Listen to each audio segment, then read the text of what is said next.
friends, this is Max Joseph, and I am here because it is the first day of March, which means it is time for the predictions. To give a quick rundown, the predictions will be a video that will be released on the first of every month and will feature my predictions for the upcoming Academy Awards. Each category will feature the maximum number of nominees possible with an additional few that are the next in line, and after those, I'll add 5 more that'll be titled Followed By. And I won't always get into detail about every single pick because then this video would be 9 hours long, so I'll always talk about my pick to win and then some other highlights on the list. But before I go into my predictions, please make sure you like this video and subscribe to my channel, and ding that little bell to get notified whenever I post new videos. And so, here are my predictions for the 2021 Oscars, March edition. Best Picture. First, I know that I'm gonna get some comments asking why I still have Soul in my 10, and here's the truth.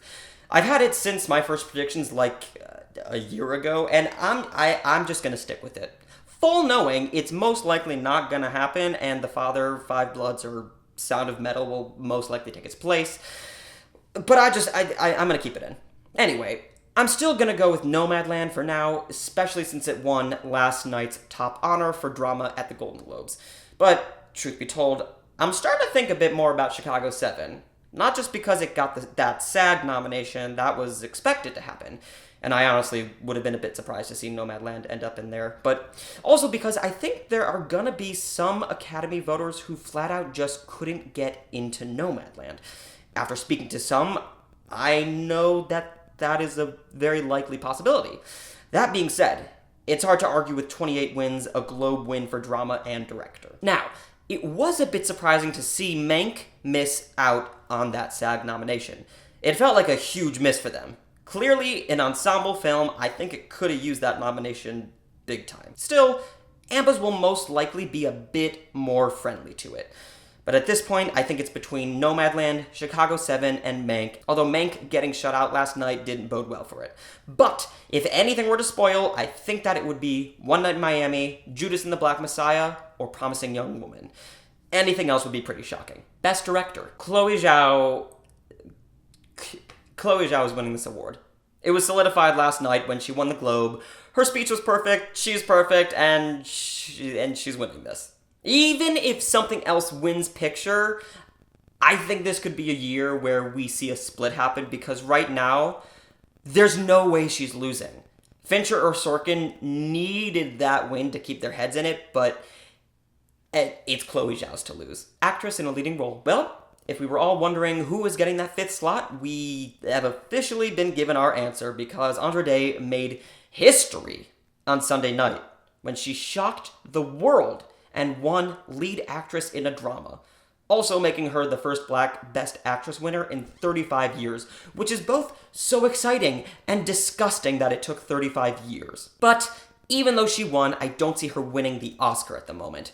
If she would have gotten that SAG nomination, then well, that would have maybe helped convince me, but I'm not quite there yet. I still think this is the most exciting and probably the tightest acting category this season. It is anyone's game, and I think it really is a choose-your-own-adventure category. Unlike last year's acting races, I could see each ceremony going to a different person. Andra Day won last night, but I can see Frances McDormand winning SAG, Vanessa Kirby winning BAFTA, and then Viola Davis winning Oscar. I don't know. This is an awesome category this year. Actor in a leading role, Chadwick Boseman. This is going to Chadwick Boseman. I think I'm almost ready to put my guaranteed win here. He won the Globe, and he will win SAG. Probably BAFTA, and he will and should win the Oscar. That's all I have to say for this category. If it's anyone else, it'll be shocking. Actress in a supporting role. We have a new winner! Jodie Foster winning was really shocking. Like, it was really shocking. And I think most of the world expected it to be anyone but her. No offense to Jodie, I love you and I think you're deserving. But it was still very shocking. So I'm just gonna say, why not? I'm gonna go Glenn Close. Before last night, I had Maria Bakalova winning because I just want to see it happen. But because Pike surprised us at the Globes, I have a hard time thinking she's gonna get enough love to win the Oscar. But she better get nominated. Actor in a supporting role, Daniel frickin' Kaluuya. My friends, give him every single award. The man should already have at least 1 Oscar. 1 for Get Out, and I'd maybe even give him 1 for Widows. And his work here is just perfect. I think that it's likely that Daniel Kaluuya and Chadwick Boseman will be the two constant winners in pretty much every ceremony this season. Also, here's a wonderful but also horrifying statistic. Kaluuya is only the 5th black male to win this category. That is messed up. But if anyone could make history, Daniel Kaluuya is the person for the job. And I'm thrilled about it. Original screenplay. I was really hoping for a promising young woman upset last night, but Aaron Sorkin got it, and I think he's likely to win the Oscar. Well deserved, by the way, but I just selfishly want to see Emerald Fennell win. But voters love these court dramas, and there isn't a person on the planet who writes a better court drama than Aaron Sorkin. I think he will earn his 4th nomination and 2nd win.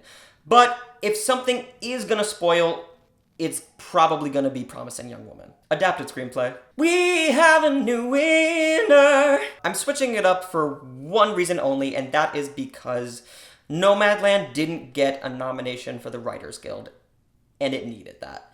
The last time a film won adapted screenplay at the Oscars but was excluded from the Oscars was 12 Years a Slave, which of course went on to win Best Picture, which I'm predicting to happen anyway. So that was really telling, so I'm switching it up for now, going with One Night in Miami. Also, dark horse that I could see maybe getting in, not necessarily winning, is First Cow.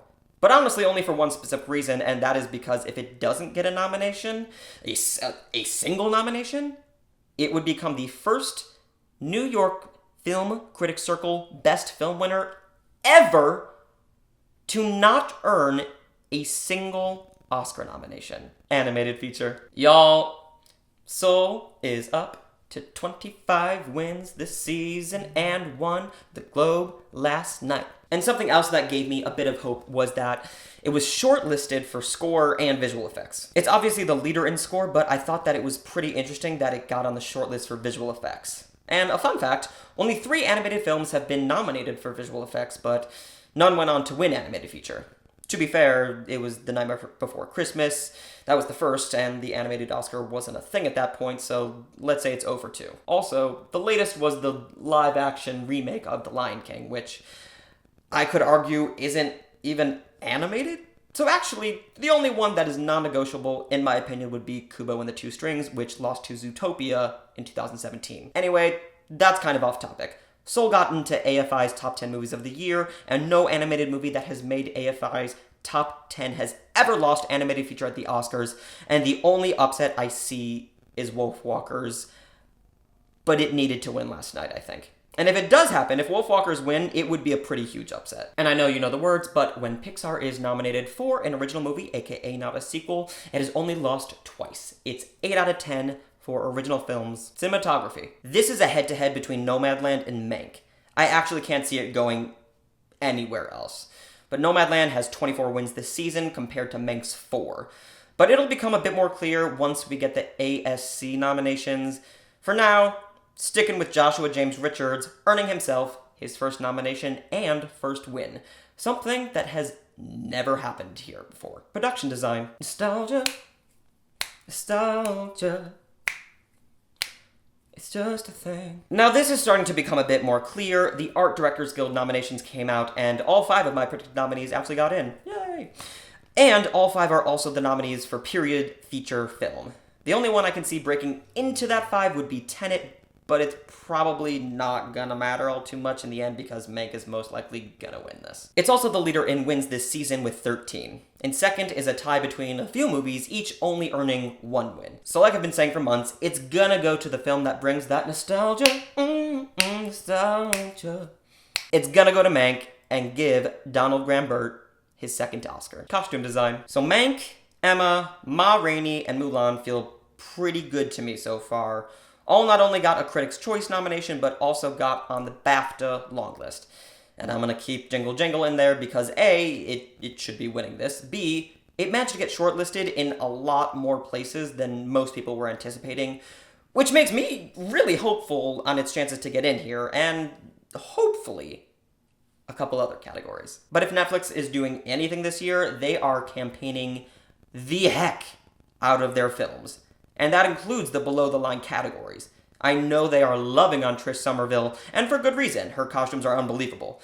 And if she does win this, it would be on her first try. Let's see what happens in a few days when we get our nominees for the 23rd Costume Designers Guild Awards. Coming at you, March 4th. Film editing. I'm pretty sure Chicago 7 has this in the bag, but I won't feel confident until we get our nominations from Ace Eddie. And although the editing in Nomadland is solid, Alan Baumgarten's editing in Chicago 7 is just so seamless. And just keep it in your mind when making your predictions here and in Best Picture. Since 1934, less than 15 times has a film won Best Picture without at least a nomination in this category. And assuming I'm right here, it'll continue the cold streak for the winner in this category to not earn itself the Best Picture win. The last time it happened and succeeded was in 2013 with Argo. Makeup and hairstyling. So, we have arrived at our first shortlist. The Oscars announced the 10 that will be competing here, so that's why you only see 10, not 15. And nothing has taken a huge lead so far, mainly because not many bodies throughout the season hold an award for makeup and hairstyling, and out of the 10 shortlisted films, makeup artists and hairstylists had 6 of those nominated. 60% isn't too bad, I think, and the only one I have in my 5 that wasn't nominated there was Emma.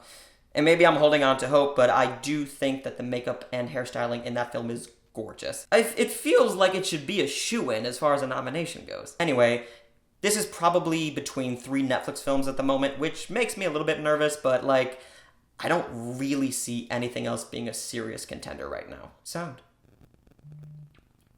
Just sound. First, I'm going bold with Soul getting in here. Only one animated film has ever won a sound award, and that was The Incredibles in 2005 when it won sound editing. And the last time an animated film even got a sound nomination was over a decade ago when Toy Story 3 got in for editing. Second, I want to put Sound of Metal as my winner. I really aggressively want to do it. And I may do it in the near future, but I just have that feeling that voters may default to a big blockbuster this year. And my biggest argument is that Nolan films have either won or been nominated 8 times in the past, so I have a hard time leaving that.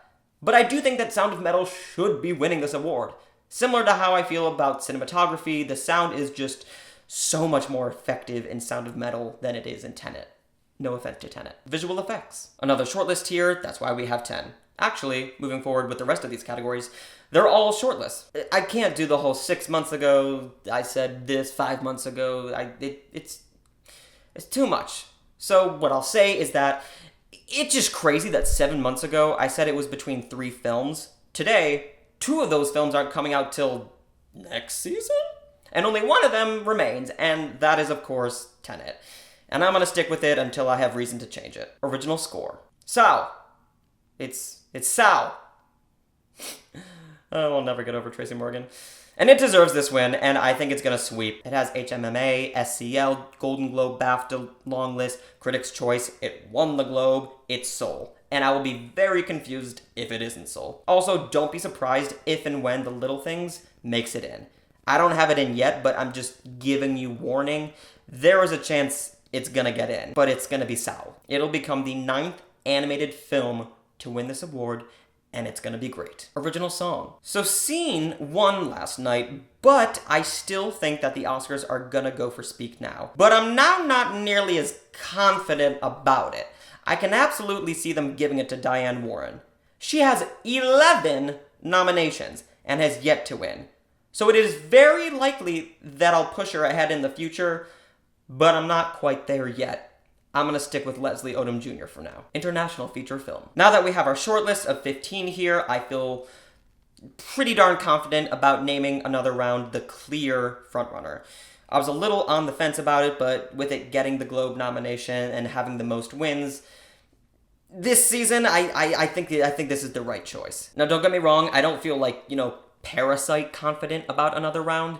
If Minari hadn't won the Globe and this had somehow won it, it would be the easiest call of the night, but obviously that didn't happen. But it does seem to have the most buzz, and I think it is the one to beat. Documentary feature. When the shortlist was announced and my frontrunner missed, I was pretty surprised.